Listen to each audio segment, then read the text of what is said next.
और दूसरा सर, मैं सवाल ये पूछना चाह रहा हूँ कि जो अभी जैसे संक्रमण के मामले कम हो रहे हैं, लेकिन मौतों का आंकड़ा हाई है। आज भी 927, 900 से ज़्यादा डेथ हुई हैं और लगातार 1000 से ऊपर बनी रही हैं। तो इसका कारण क्या है? क्या राज्य बैकलॉग डेटा निकाल रहे हैं या फिर अभी इतनी ज़्यादा डेथ हो रही हैं? Thank you. मैं दूसरे सवाल का जवाब दूंगा, पहले सवाल का जवाब लव अग्रवाल देंगे।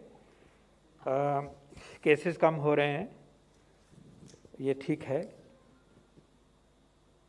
डेथ्स जब होती हैं, आज ये केस है, ये दाखिल होगा, केस आज डिटेक्ट हो गया, आरटीपीसीआर की रिपोर्ट आ गई, अब ये इसको सिम्टम्स होंगे, बीमारी होगी, दाखिल होगा, तो ये कुछ दिन लग जाते हैं, 10-12 दिन के बाद डेथ होती है पॉजिटिव होने के बाद में। तो थोड़ा लैग पीरियड होता है, मान लीजिए 10 दिन का लैग पीरियड होता है, 12-14 दिन का लैग पीरियड होता है। तो डेथ्स में बढ़ोतरी भी, वेव की न्यू केसेस ऐसे बढ़ते हैं, ये पीछे होती है, थोड़ा सा पीछे चलती है 10-12 दिन। इसी प्रकार जब ये नीचे आ रहे हैं केसेस हमारे, तो न्यू केसेस आगे आगे, डेथ उसके पीछे पीछे पीछे कम होके आ रही है। एक तो ये आपको मन में रखना चाहिए। दूसरी बात ये है कि केसेस कम होने के बाद जो केसेस रह जाते हैं अस्पतालों में, वो वही होते हैं जो सीरियस होते हैं।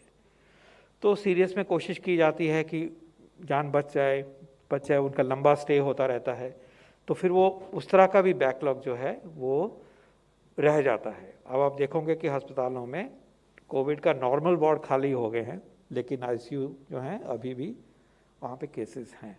तो ये इन शॉर्ट पॉइंट ये है कि डेथ का जो लैग है वो थोड़ा है, इसकी वजह से वो थोड़ा से पीछे पीछे चल के वो डिक्लाइन होगा। सेकेंडली, हमें ये याद रखना चाहिए कि किसी स्टेज पे जो डेथ रेट्स थे वो थोड़े से हाई हुए थे कंपेयर टू फर्स्ट वेव, तो उसको भी सेटल होते थोड़ा टाइम लगेगा।